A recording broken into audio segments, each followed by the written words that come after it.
Hey there, listeners. Welcome to another episode of EDH Takes, your number one source for hot commander takes and contrary opinions, as well as your number one access to Spencer Cook.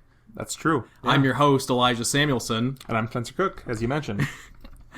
And today, we're going to talk about the amazing basic land. Spencer, what if I told you that there's a land you can play in Commander that comes in untapped, taps for your colors, and is, quote, nigh unkillable? Pretty much immune to land hate cards, right? Almost all of them. Yeah. With the exception of, like, Strip Mine. Well, if you told me that, I wouldn't be surprised, because I like basic lands a lot.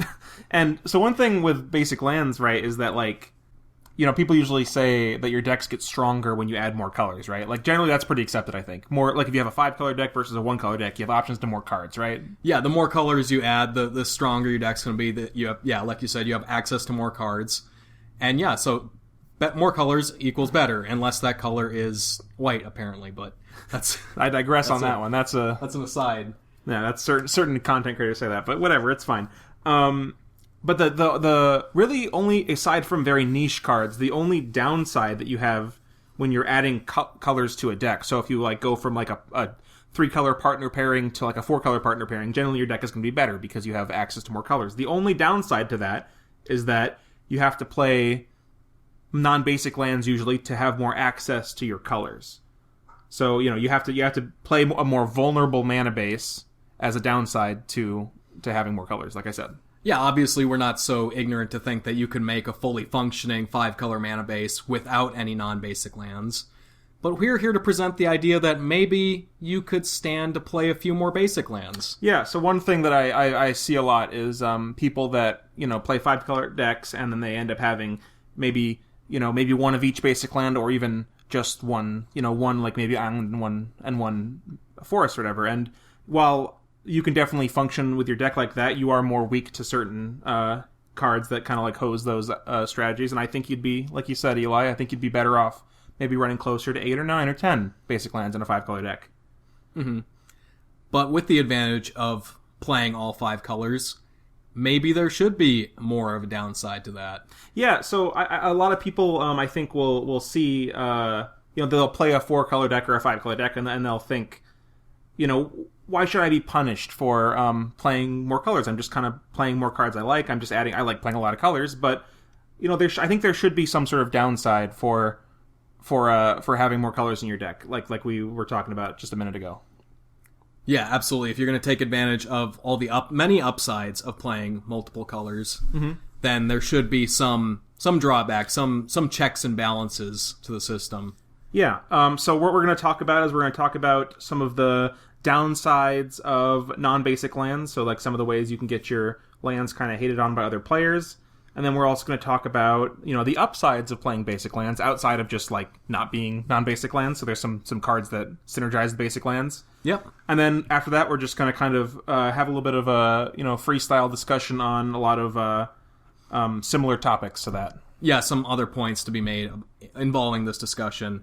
And so, talking about downsides of non-basic lands, there's this idea and this point to be made that effects like Blood Moon or non-basic land hate they don't feel very welcoming to new players, and they're not a feel-good experience. Mm-hmm. But I'd kind of argue that a lot of newer players, or with weaker decks or like precons and stuff, probably aren't even that affected by stuff like Blood Moon. Yeah, I mean, I ran some statistics looking at some decks, and I mean, decks that play, you know, maybe, you know, 15 basic lands in their deck, or otherwise ways to get lands, they have access to their colors by turn 3, like 80+% of the game. And even like the decks that are going to be hurt the most by Blood Moon are generally more enfranchised players that have, you know, fetch lands that get turned off, dual lands that get turned off, you know, shock lands that get turned off. Mm-hmm. And having that perfectly optimized mana base is a very strong thing for your deck, obviously. And so maybe it's not the worst thing that there's very fringe, usually, effects that might kind of power you down a little bit. Yeah, and I think it's good. It's playing especially for new players who don't have access to very good mana bases. Like if there are Blood Moons in play and you're playing like a 2-color deck, which I think is pretty common from a lot of new players because you don't have you tend to play less colors. The less access to mana fixing you have, I think, is pretty normal. When you're a 2-color deck at the table, you're not really affected that much by a Blood Moon most of the time. And then the other players that are playing 4+ colors, are more affected. So it's kind of like an advantage for you usually. Yeah, I think non-basic land hate is we'll talk about this more later towards the end of the episode, but it's just another form of interaction. So it's like often like players playing big like 10 CMC creatures might get upset, but they're not so likely to get upset that somebody plays a Swords to Plowshares on their creature. Yeah, if you get Doomblighted and you play a 9-drop, you might get upset, but I think the player that gets hosed by a Blood Moon is getting way more upset than the player that gets their 10-drop Doombladed, and I don't think that's that's just another avenue of attacking their strategy. Right? Yeah, I think those two things are along the same line. They're kind of, it's an extreme, but yeah, it's the same concept. Yeah, so individual land hate is to Doomblade as MLD is to board wipes. I don't know. I wouldn't say that. I'm just kidding about that, but yeah, that's not quite the same.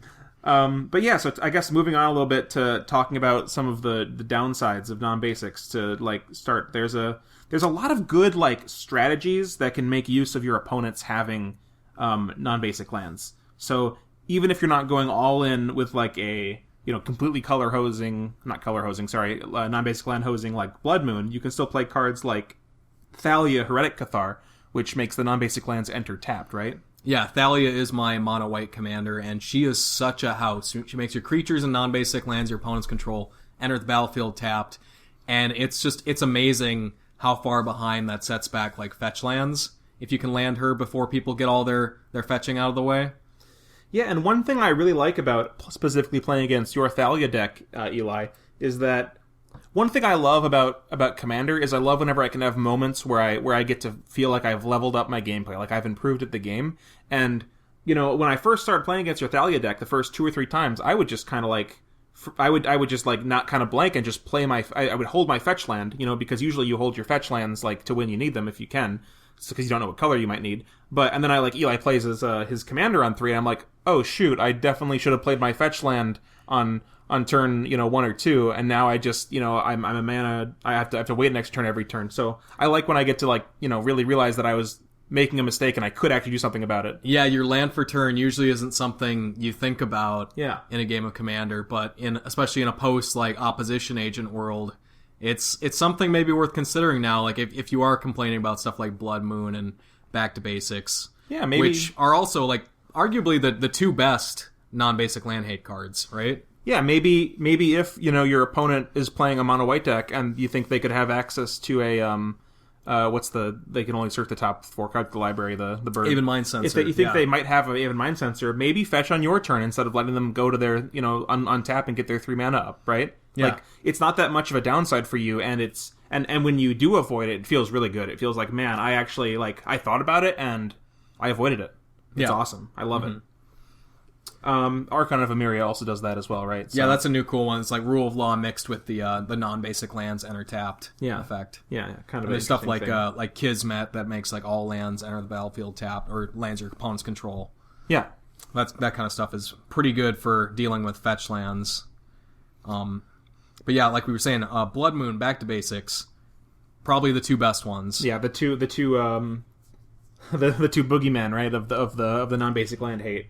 Yeah, which do you think is worse to happen to you, Blood Moon or Back to Basics? Well, I think Back to Basics is a lot more backbreaking most of the time. Mm-hmm. Because even when even when a Blood Moon's out, you still have access to the same amount of mana. So all of maybe you're playing a green-black deck, all of your green-black lands, at least they turn to mountains, right? Yeah, it just pretty much will. If you're not playing red, it's pretty much just colorless mana at that point. Yeah, and what I think that Blood Moon ends up doing most of the time is, assuming that you're not being the greediest person in the world in your deck building, which I'm sure we all are guilty of sometimes, right?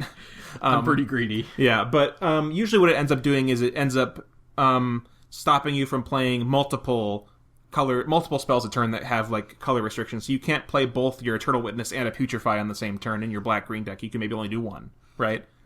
Yeah, I've only played Blood Moon a few times, and I play Magus of the Moon in my Tajik deck still, and I had one game where I had that out, and it did shut people out for a few turns, but eventually you can claw out of the Blood Moon thing with like the use of mana rocks or just hitting a basic. Yeah, that's something I really like about the Blood Moon discussion is that like, you know, most 2-color plus decks will end up playing like a Signet in their colors or a Talisman, and those kind of like invalidate a Blood Moon almost entirely, right? Like you have access to your colors, and then you know, even if you, I guess what I'm saying is you usually have access to removal for it, but you don't even need to remove Blood Moon all the time. I could think of a lot of situations where I've got my Nature's Claim or something in my hand, and I'm like, you know, this Blood Moon, it changes how I play, but I really actually kind of would prefer to save this for something more impactful, right? Yeah, something that'll actually kill me. Yeah, so I definitely think Back to Basics is worse, but I feel like it's talked about a lot less. We're going to talk about a certain individual later on with this point, but yeah, Back to Basics, I agree, is much more backbreaking. Sure, you get that one turn with your land, because it doesn't come in tapped, necessarily. Yeah, but yeah, you can't untap it afterwards. And I used to play, I used to play a Thrixmith's deck, which I just, you know, I opened a Back to Basics in my Ultimate Masters pack or whatever set it was from, and I was like, oh hey, this could be fun. I'll just play all basics in my deck, right? And which is a little ironic to play Back to Basics in a deck where your commander is a non-basic land. That's kind of funny, but it's fine. That doesn't matter. Yeah, I mean, I only ever like casted it, you know, 3 or 4 times, but I mean, I didn't think it was too unfair in the situations I was playing it in. And it was fine. It didn't really bother anyone too much.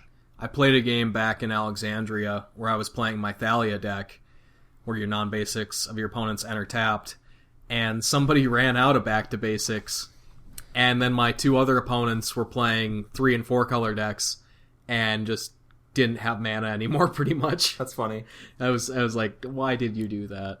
Yeah, they probably shouldn't have done that, but... And I was playing monocolor, so I had a lot of basic lands. Yeah, one thing, I know we're talking about the downside of non-basic lands here, but the one thing with Back to Basics and Blood Moon is that, you know, it does kind of add some more power to the monocolor decks and the 2-color decks, which I think is a good thing. I think, you know, less colors should have that kind of upside in some sense, right? I agree, yeah. There should be some... There's Balancing, sort of some other upside cards that we're going to talk about later for monocolor, like, basic heavy decks. But, yeah, that is a good thing, I think. Yeah, so what else? You got, like, besides those 2 boogeymen, you've got, like... We've got effects that don't necessarily, like, stop people from using their mana, but they do punish it through the use of damage, which is, I think, a very cool design space for non-basic land hate. Yeah, so this is kind of more along the lines of you don't want to build your deck to, like, be super, like, you don't want to, like, encounter those situations where, like, someone gets really upset at, like, a Blood Moon, because that, you know, that'll happen, right?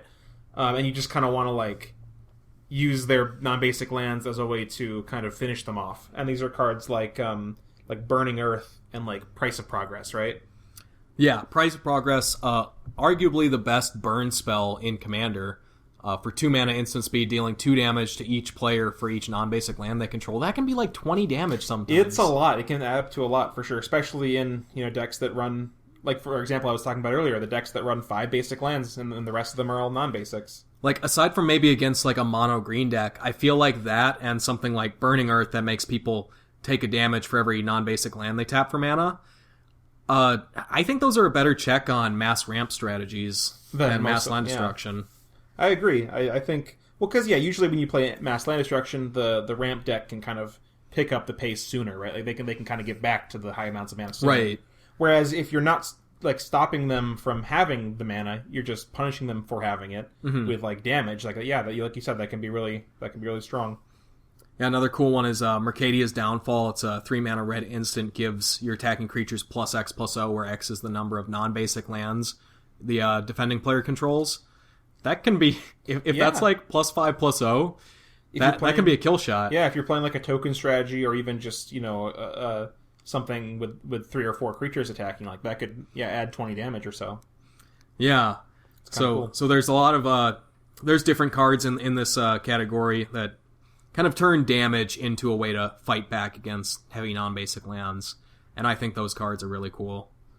Yeah, you've got you got a how do you pronounce this card? Anathemancer? Anethomancer, yeah, something like that. Also just deals damage to a player equal to the number of non-basic lands they control. So, that, you know, some of these are a little better than others. Like, I think, like you said, Price of Progress is the best in a multiplayer format because it affects everybody, right? Mm-hmm. Whereas, Mercadi's Downfall was only for whoever you can't, like, attack everyone. I guess you can, but... Yeah. Kind of a cool card. I know you like Harsh Mentor, Eli, right? And that's not obvious that it affects non-basic lands? Yeah, it doesn't like say anything about non-basics, but it's like we were talking about the fetch land thing, like with Thalia, where when somebody goes to activate their fetch land, Harsh Mentor is going to deal 2 damage to them. So if somebody's fetching and shocking, it turns that 3 damage into 5 damage. And that can add up fast. Like these damage cards, like paired with the fact that people are already taking damage off of fetches and shocks and pain lands and all that stuff, like having perfect mana can hurt. Like that can be another downside of non-basic lands. I want to talk about for a second. So just in some of the play groups that we've been playing in, Eli, and I'm sure many other people can relate to this. They've kind of the natural power creep of a play group, right? As it goes on, people improve their decks, and how one of the ways that people tend to improve their decks is they end up getting better mana bases, better quote unquote, right? But like they end up getting multiple fetches and shocks in all their decks, right? Like sometimes some people that I know like to they like to pick up one copy of a fetch land and then proxy the rest of them, and I'm okay with that. But like that's kind of like it can be a little bit disheartening when every deck they have has like kind of perfect mana bases, and this is kind of a way to fight back against that a little bit, right? Yeah, and then there's also one of my favorite like white or Boros ramp options is Weathered Wayfarer for Ancient Tomb. Yeah, that's a good one. If that whenever you and that hurts a lot too. You activate the Weathered Wayfarer, you take 2, and then every time you tap your Ancient Tomb, you take 2. So my favorite mode of Gisela is stop my mana base from killing me. Yeah, your pain lands and your I've got pain lands, I've got the Talisman and yeah, Ancient Tomb. That's funny. Yeah, it hurts, but those cards are good, and that's why I play them. So it makes sense to think that somebody should turn that against me within a game, so I don't just get free value. Yeah. So moving on from the damage, right? You've got the effects that kind of destroy non-basic lands, right? Yeah, these are effects that destroy them, or in some cases replace them with basic lands. Yeah. Like, I think most people are aware of Ruination. It's the straight up just like 4 mana, destroy all non-basic lands. And that fits kind of more in mass land destruction territory, right? Cause yeah. It's a little bit mean. I mean, it's probably, like, you can, like, it's not like it's off the table, but something a little bit more, a lot more people would probably be okay with would be something like From the Ashes, right? Which it destroys all non-basic lands, but then each player gets a basic for each one, right? Yep. Or Wave of Vitriol. That's the 7 mana green sorcery where everyone sacks all their artifacts, enchantments, and non-basic lands. You replace the non-basic lands with tap basics. Yeah. And you had a game recently you played, Eli, right? Where you played that. And I ran out a Wave of Vitriol on like turn 5 or 6, and somebody had like 4 non-basic lands and only had 2 basics to get out of their deck. Yeah, so you're and I felt pretty bad. It's like, that's not what I meant for that to do, but sometimes it'll do that, and that's why that's one more reason why you should play more basics. What's the card? Winds of Abandon is a card I've been playing more recently, which is a board wipe, which pretty much path to exiles everybody's creatures that you don't control. And if they only have 6 basics in their deck and they have like a board of 10 creatures, they don't. I mean, and they have like 3 of their basics in play, they only get 3 lands off. Oh, that's amazing! Yeah. Then there's no downside to Same that with card. what's the instant that does that when they're for attacking creatures in white? Do you know what I'm talking about? Yeah, Settle the Wreckage. Settle the Wreckage. Also, that's a thing that can happen is they run out of basics. Yeah. Yeah, so I like those effects generally more than the just like straight up destroy all non-basics, like Ruination, because that can feel pretty bad if it just like totally gimps somebody out of the game. Like, at least, like, if you get a couple, maybe if you don't even get the full amount back, like, From the Ashes or Wave of Vitriol feel a little bit better. Yeah, and then moving on, you have kind of, like, more targeted non-basic land destruction, like Fulminator Mage. I think being able to play Fulminator Mage and have it be able to hit things all the time is pretty nice, because that card's just, like, a decent card on its own. Yeah, I think if I had, like, some kind of black, like red reanimated, like an Alessia deck or something, Yeah. I'd probably play Fulminator Mage. You can just, like, run it out, and then if it's going to die at some point, you just blow up someone's problematic land. That's more of like if you need to get rid of a Field of Dead or something, and it's like, yep, and then it comes back, and you can do it again at some point. Mm-hmm. Or if you can, like, reanimate it. Well, you got, like, there's some that are, like, less, like, that one's probably, I think, pretty playable. You got a card like Helldozer, which I think is a lot harder to justify in your deck, but it's funny. It's so cool. Yeah, it is cool. It's a big dumb zombie. It's 6 mana, 6/5. You pay 3 black and tap it, destroy it, a land, which is kind of a, not usually like a black effect, like outside of stuff like Sinkhole. Destroying any land, yeah. Yeah, but you destroy this land, and if it's non-basic, you untap the Helldozer, so for 3 black mana, you can just keep gunning down non-basic lands. So you could, like, activate, like, your Cabal Coffers and be like, boom, boom, boom, boom, destroy 4 non-basic lands or something. That card is pretty neat. I gotta find a way to play that. Yeah. Volcanic Offering is often very powerful, as just being like a doubling as a removal spell, and a way to kind of just pick on someone that's off to a strong start. You can get rid of one of their lands or something. 2 of them if you team up with somebody. Yeah, an old favorite of mine is Shivan Harvest, which is this 2 mana red enchantment that for 1 and a red you can sack a creature and destroy a non-basic land. So that's cool. That's kind of like not a free sack outlet, but it's a way to sack your creatures if you get value out of that, or just if something's dying anyways, throw it away and kind of cut people's mana base down a little bit. Maybe chump block or something, and then punish them. You could disincentivize people from attacking. You could be like, if you attack me, I'm gonna chump block and destroy one of your lands. Yeah, exactly. And I think people are fine with these cards from the perspective of destroying the one, like, really powerful non-basic land, like Gaia's Cradle or a Maze of Ith or Glacial Chasm, stuff like that. But people don't often think of using them to cut down people's access to colors. Yeah. That's a little frowned upon, I think. But yeah, something that's can be very powerful is, you hit, the guy has 1 or 2 blue sources, and maybe you Volcanic Offering, and you choose, one of your allies, and you're like, hey, let's get him off blue mana so he can't counter our spells or something like that. That's powerful. Yeah, I've been toying with the thought. I play Strip Mine in one of my more competitive decks right now, as, like, the thought process is, like, maybe I can use... I've got, like, Sun Titan in that deck, too, so, like, maybe there's a turn where I need to, like, use a Strip Mine before, like, trying to go for my combo to, like, destroy some blue sources or something. Yeah, just, like as a little backup. In, like, main phase 2 or main phase 1, or in your upkeep or something, then you move phases so they can't float the mana or something. Yeah. So then up next, we've got the upsides of playing more basic lands. And so people I don't think usually see there as being much of an upside to basic lands. It's just like you avoid those downsides of the non-basics, the weaknesses. Yeah. But there are some certain effects and strategies that care specifically about basic lands, such as like mass ramp effects, like ramp or explosive vegetations. They only get basics, right? Yeah. So yeah, and also when you play basic lands, you avoid the downsides of non-basic lands, because aside from the dual lands, like the downsides printed on the cards, so like entering tapped, or costing you 2 life to play, or tapping for a mana and costing you 1 life when you tap it, or being conditional, right? Mm-hmm. So basic lands are always going to do what you need them to do. It's always going to enter untapped and not cost you any life or anything. So that's another upside of them. Yeah, there's even a couple cards that reward you for having like a lot of the same color, a lot of like more basic, like things like Gauntlet of Power references specifically a basic land type, or Extraplanar Lens. Yeah, that's another one that you exile a land, and then your lands of that type tap for double. I think Endless Atlas. Was that printed in? When was that printed? Do you remember? Was that a Commander Precon, or was that in a? I think it was a Commander Precon. Yeah, Brutaclad, right?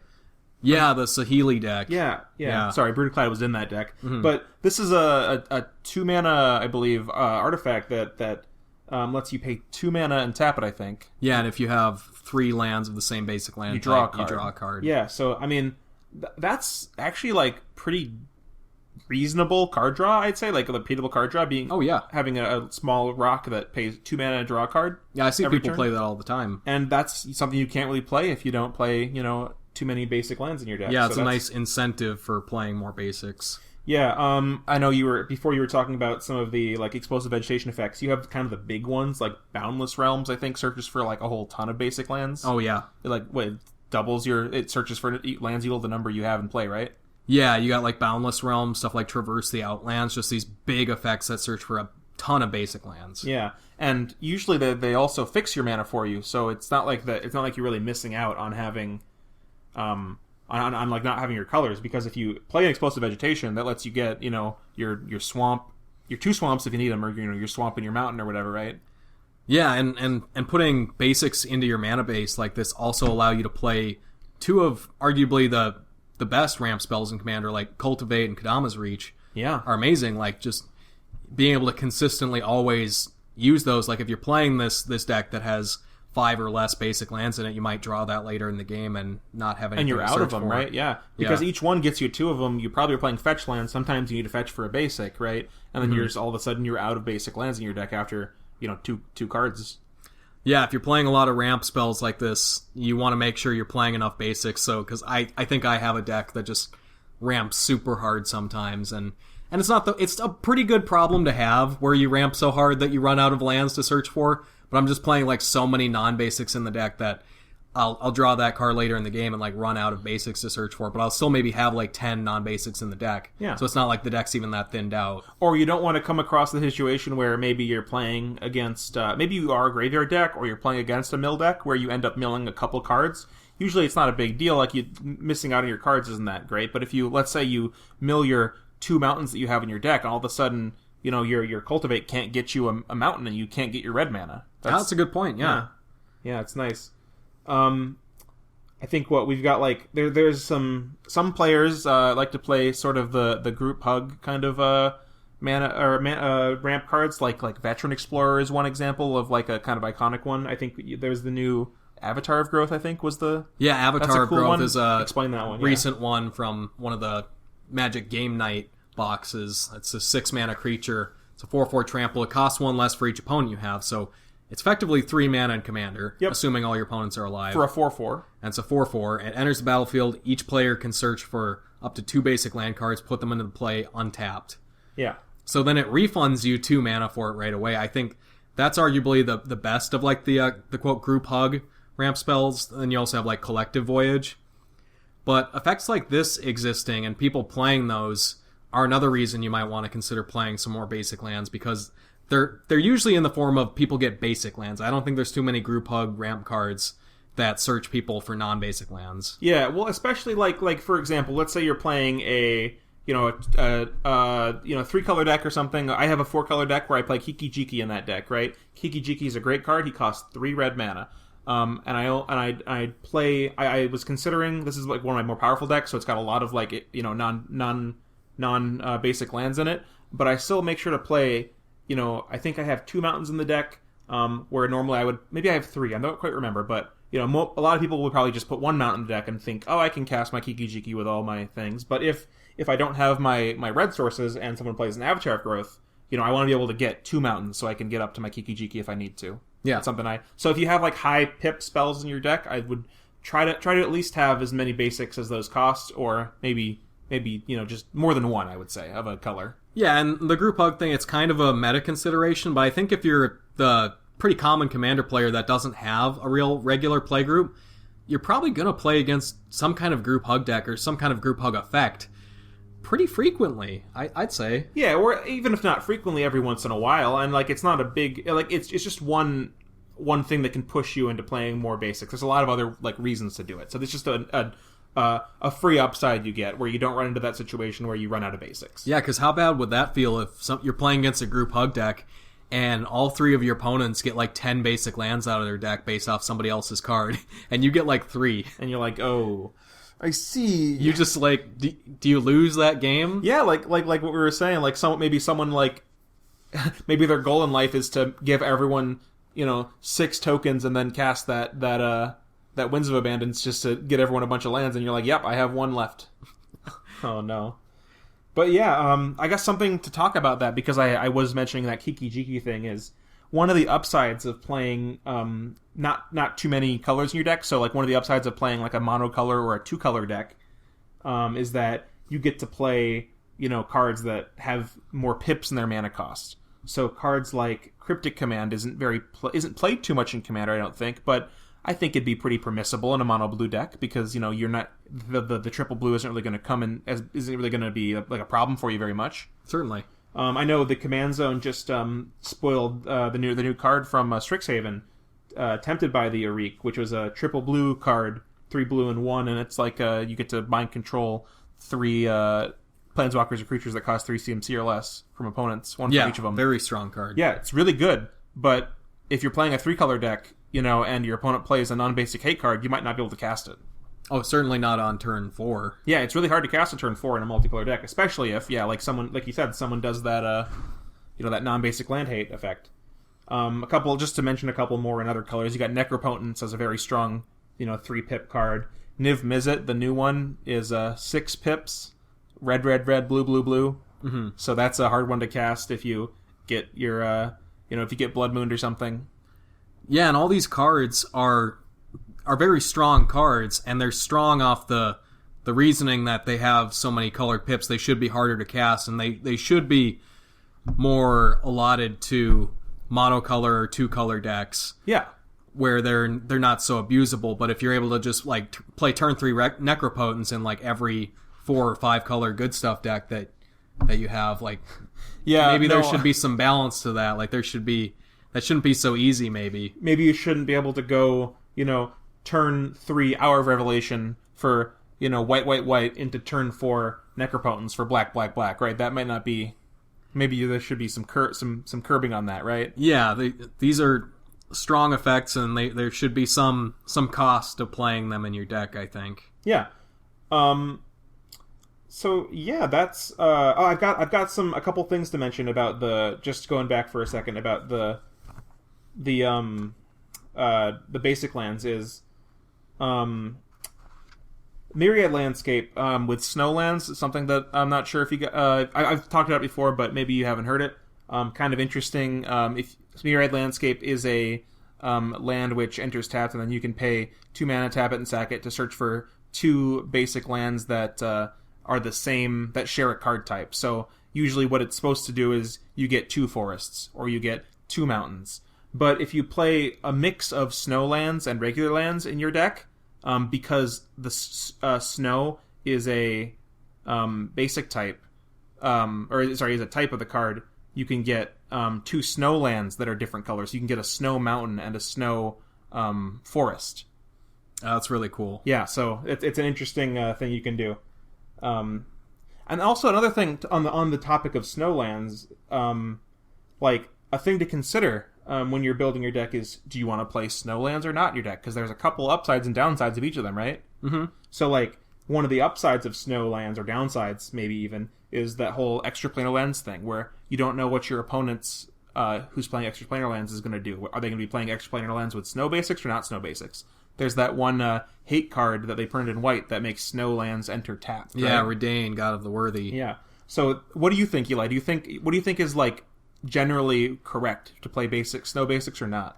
Well, before Modern Horizons and Kaldheim, snow basics were actually kind of expensive because people would do that thing with the extraplanar lens, and when your whole deck is snow basics, you have to have a lot of them, so the demand was higher than the supply for a long time because they weren't reprinted. So especially Snow Islands got pretty expensive. Yeah. But usually what I would do is if I ever came across a snowland or something, I'd be like, oh, this looks kind of cool. I'll just throw 1 or 2 of them in my decks for no reason. And then I thought about it with the extraplanar lens thing, and I was like, wait a second. Actually, the play is just you play half regular and half snow in your deck. So if you are playing with the person with extraplanar lens, no matter if they exile a snow covered or a regular one, if they're in your colors, you get the mana off of it. Yeah, and if you play fetch lands or cultivate effects, you can kind of choose which ones you get if someone has that out there. So I kind of like the idea of mix and matching them. One thing that I think players run into with snow basic lands is that they kind of don't want to play them because there's that kind of consideration of, oh, I've got these nice full arts that I like, or there's a specific land art, or I like the old white border lands. Mm-hmm. I think that kind of sucks, not being able to play which lands you like the arts of. If you realize, but the thing is, I think you can just play whatever you want, and if it's that important to you, just play the regular lands, and you're not going to lose out much value. Yeah, if you're trying to eke out that advantage by playing non-basic or playing the snow lands instead of regular basic lands, it's not that big of a deal, really. I don't think. Yeah, so I think just play whatever makes you happy. If you don't play snow lands, you're not really missing out on much, I think. That is a really good point about basic lands, though. Another upside of them, it's purely an aesthetic thing. It's not a gameplay thing. But basic land is the most reprinted card in all of Magic. It gets every basic gets like 3 or 4 new arts like every set. So you have a lot of choices to choose to express yourself with all your favorite arts. Yeah, you can find any kind of art that you like and use that for your basic lands and express yourself the extra mile that way. Some players like to play all matching basics. Some players like to make every basic different, Sometimes you want to bling out, get your foil John Avon lands, Yeah, I know that people hate this, but especially in like my more blinged out decks or my favorite decks, I just play whatever basics I like the most, and I usually don't match like all the same basic in my deck. But some people like really are like, nope, you got to play the same basic in one deck. You build around like a theme, and I think that's super cool too. Mm-hmm. But I like having a little extra excitement when I draw the basic land and when I'm getting super mana flooded, and feeling terrible. You're like, oh, this one's cool. I like this one better than the art on my field. This one's new though, and it's pretty. Okay, well, Eli, now that we've kind of talked about kind of the upsides and downsides of basics, what's the prescription we have? Do we I know we're saying that we think people should play more basic lands, but what exactly do we think people should change? Do you have any numbers in mind? I don't. It's very subjective based on your deck, but I think the more that you can run, the better, right? What do you think, Eli? Yeah, and obviously that is a pretty subjective thing depending on the decks. Yeah, you might have a lot of colored symbols or not, right? Yeah, but also saying a 5-color deck wouldn't play too many basics. Actually, I played a 5-color deck for a while, and I did not have a lot of shock lands, fetch lands. I had to build a pretty budget mana base. And how I fixed that was just leaning heavier into green. That's what I did as well for my 4-color deck that I play. Yep.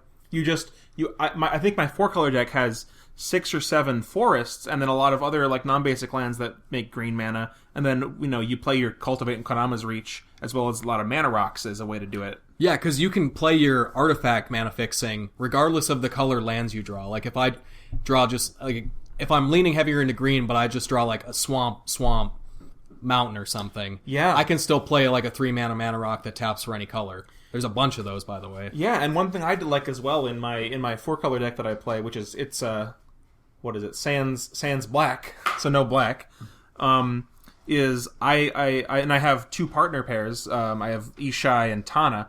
So being able to play them both, they're both 4-drops. Having the option of playing them both on turn 4 is kind of difficult sometimes. But I find that if I have 2 forests, a command tower, whatever, and then I have an Azorius Signet, that kind of fixes all the mana you need, because that lets you play my Ishai on turn 4 without having any other white or blue sources. Yeah, Signets are honestly amazing for mana fixing, because you can have that start where you had plains, and you play a Simic Signet, and now all of a sudden you have 3 colors. Yeah, and you can cast your Derevi on turn 3, right? Mm-hmm. Or Derevi, yeah, that's what it's called. Yeah, Derevi, the bird boy. Yeah. Names are hard. I always get Derevi confused with Doretti, the goblin boy. So like I was saying a moment ago before we got off on that tangent, I think especially 2-color decks, you probably want to play, probably close to 20 or more basic lands in a 2-color deck. I don't know. I guess, the problem with the thing players often do is they end up cutting basic lands so they can play more utility lands. And I'm guilty of that too. Yeah, I do that, especially the more dual land cycles that we keep getting, when they finish the Battle Bond land cycle. I just this is better than a basic, so I cut out the basics. Yeah.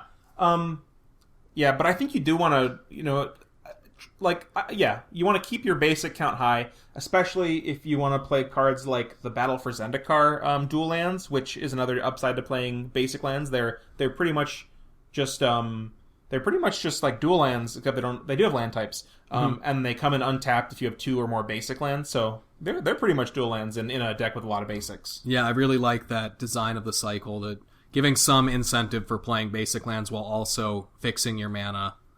Yeah, I wish they'd make the enemy colors as well. That'd be nice. That'd be nice. So yeah, that's about all we have for just like the upsides and downsides that we were talking about. But I think we have a lot of shorter topics to kind of just like discuss.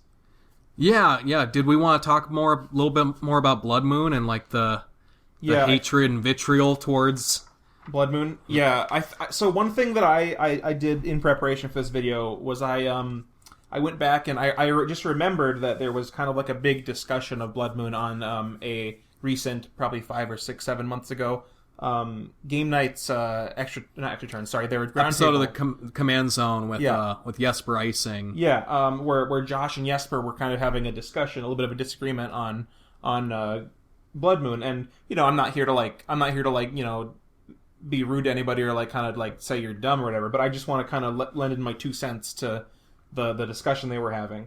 One of the things Josh said on the episode was, it's not the same as rule of law.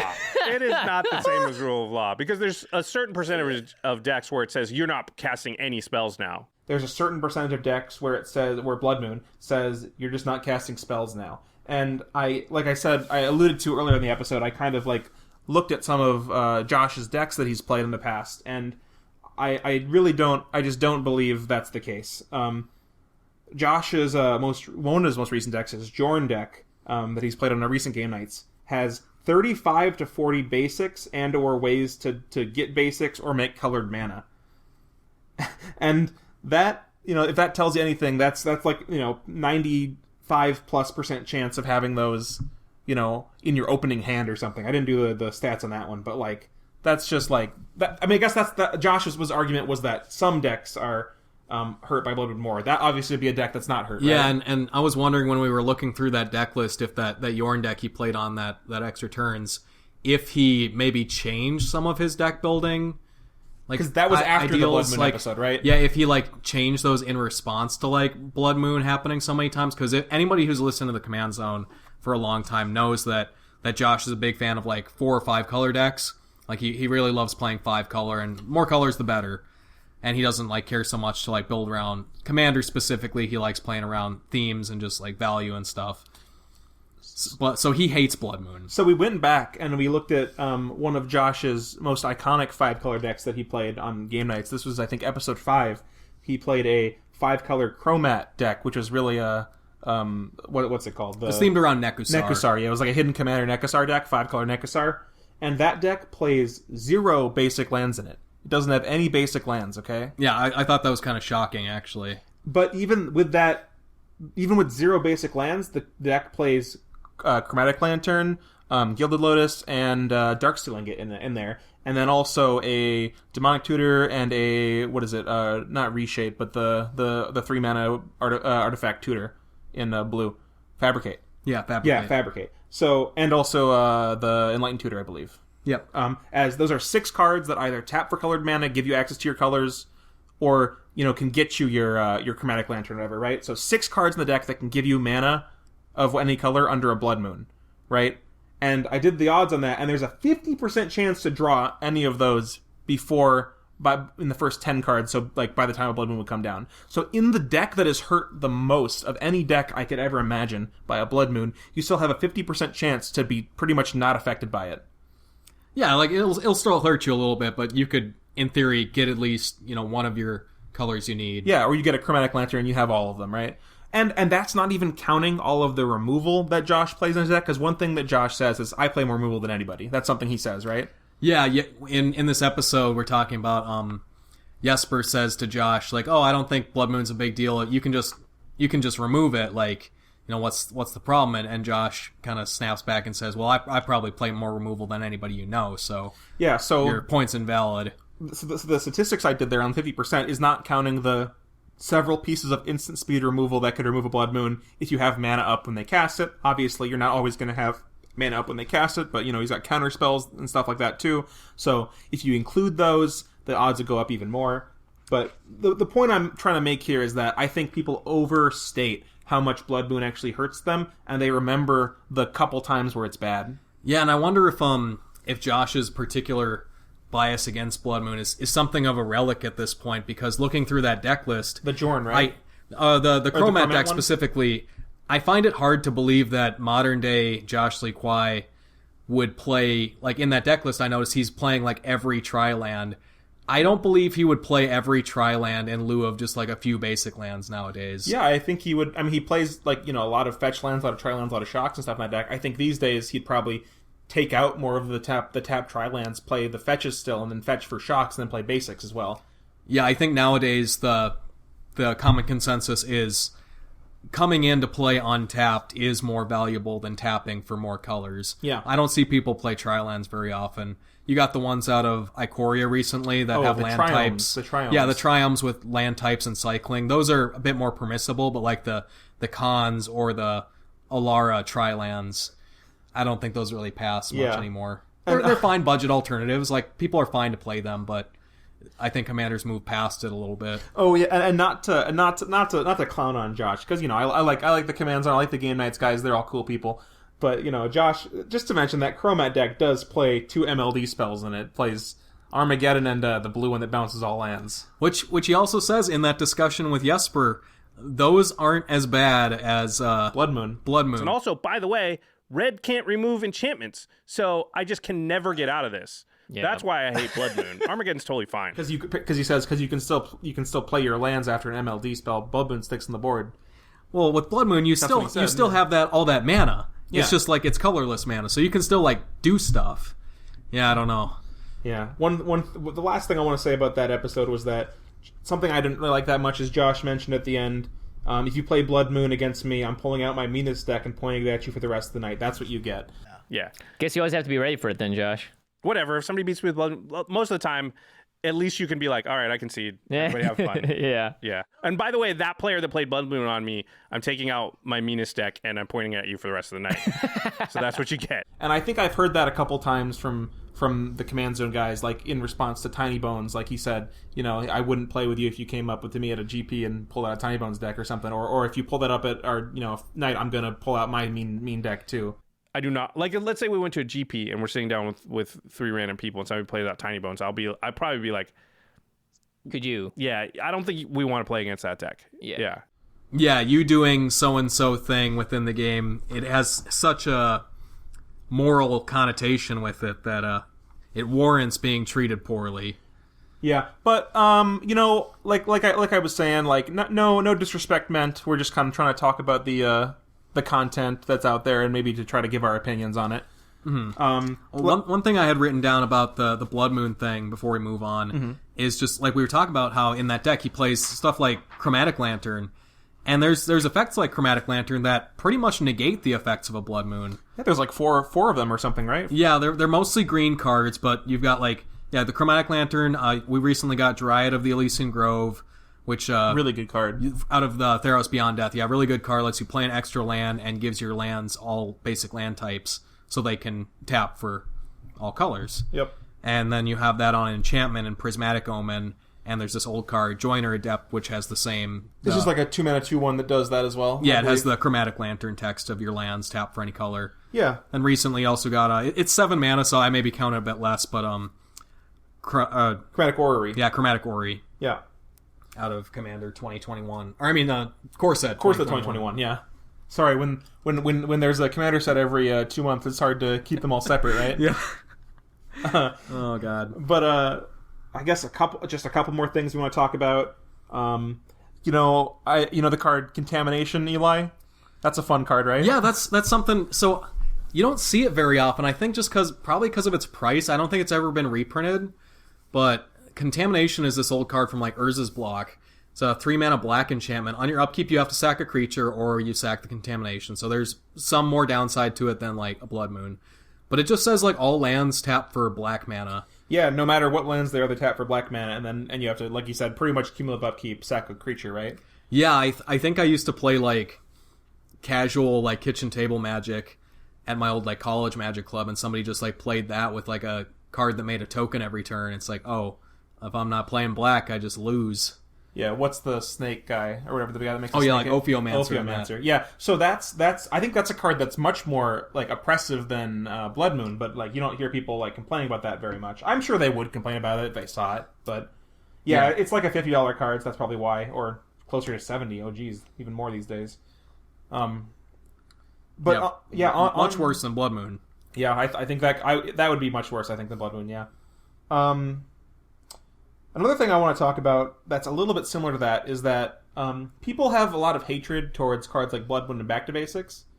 But they don't really... Like, I think people accept other types of, strategy hosing cards. Like, for example, a Rest in Peace, which kind of is a hoser for graveyard strategies, is just kind of expected, right? And players build their decks with that in mind, so with answers for it. Players don't build their decks often for answers for Blood Moon or whatever, right? Because they're just like, oh, that if they're playing that, they're just like a dick, and I'm not gonna, EDH content creators say constantly, play more graveyard hate. Yeah. But you don't hear people say play more Blood Moon effects, play more non-basic land hate. I think maybe they should. Like, I think it's okay to play Price of Progress and stuff as ways to hate on that sort of stuff. And similarly to that, I think people will say that like Blood Moon and stuff like that really hate on new players, right? Players that are playing kind of Battlecruiser decks. Mm-hmm. But do you know what card is a hate card that really destroys Battlecruiser decks? Grave Pact.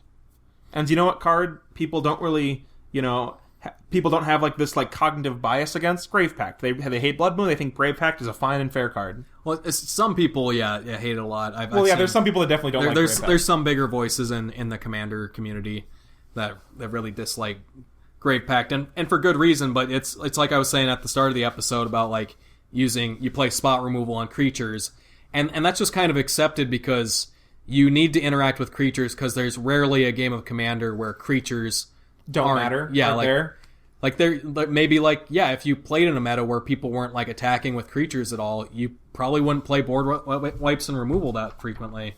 Yeah, I think so. So you want to talk about this last thing we got, Eli?